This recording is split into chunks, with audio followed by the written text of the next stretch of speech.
Worthless turd.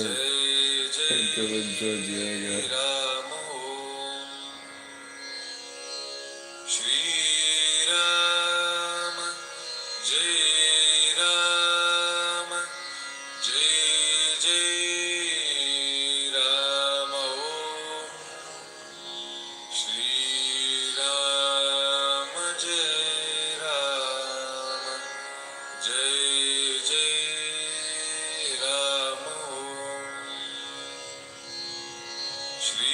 If not, you are a worthless turd. Dylan Georgiega Anua. Death.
Stupid more.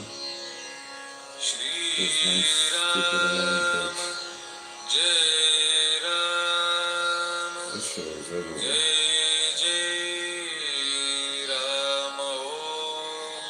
I don't really know how to do that. Also, I'm tired. I need to wait I'm sorry if it makes me tired. No, I understand. No, I understand. Other than actual clubhouse. One stupid moron. This one stupid annoying bitch. That show's everywhere now. Oh, I understand.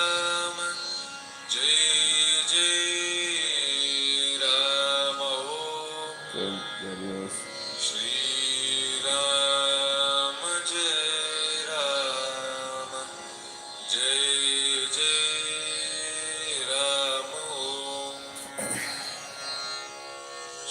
I don't actually put her as one stupid mom plus one stupid around bitch. Says everyone now. No, it's another one. I don't know what's wrong with people. They can't seem to do anything. You can do a little bit. That's about it. Click, click, click. Couple times. I'm done clicking. I'm good.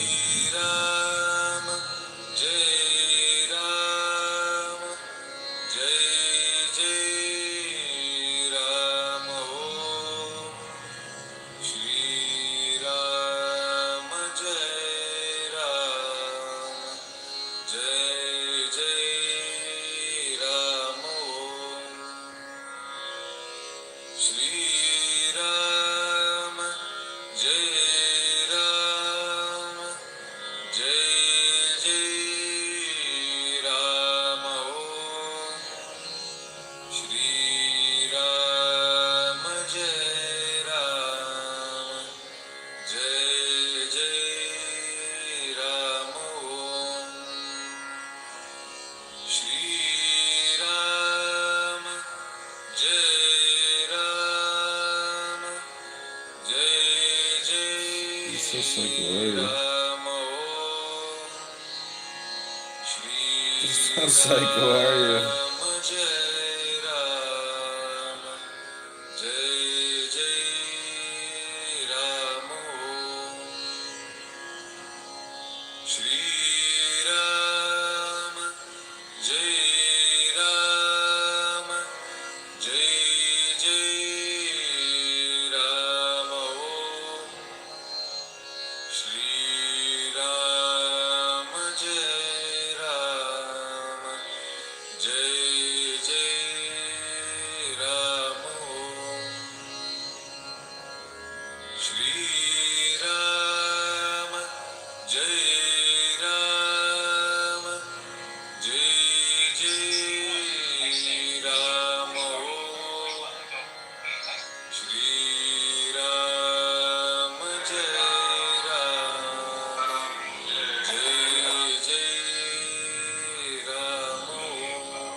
Shri Ram, Jai Ram, Jai Jai Ram Om. Shri Ram, Jai Ram, Jai Jai Ram Om. Shri Ram, Jai Ram, Jai Jai Ram Om. Shri Ram, Jai Ram, Jai Jai Ram Om. Shri Ram, Jai Ram, Jai Jai Ram Om. Shri Ram, Jai Ram, Jai Jai Ram Om. Shri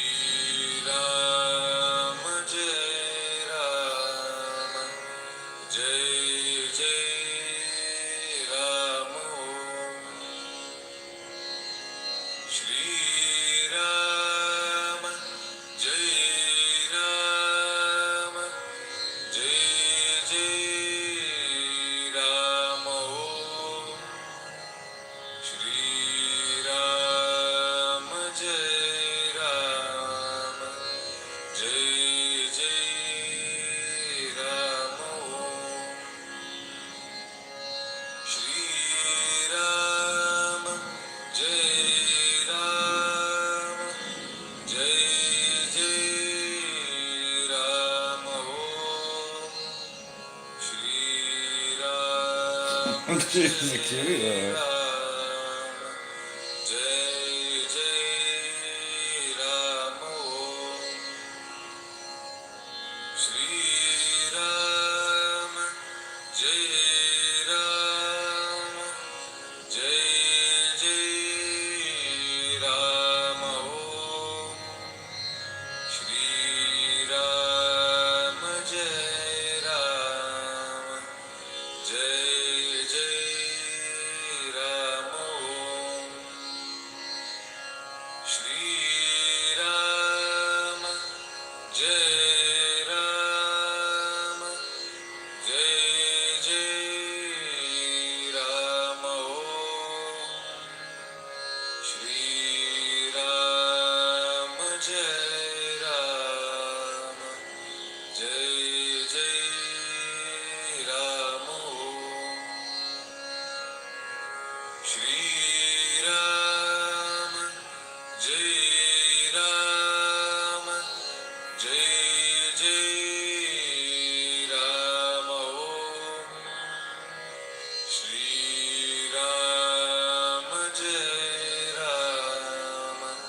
Jai Jai Ram Om. Shri Ram, Jai Ram, Jai Jai Ram Om. Shri Ram, Jai Ram, Jai Jai Ram Om. Shri Ram, Jai Ram, Jai Jai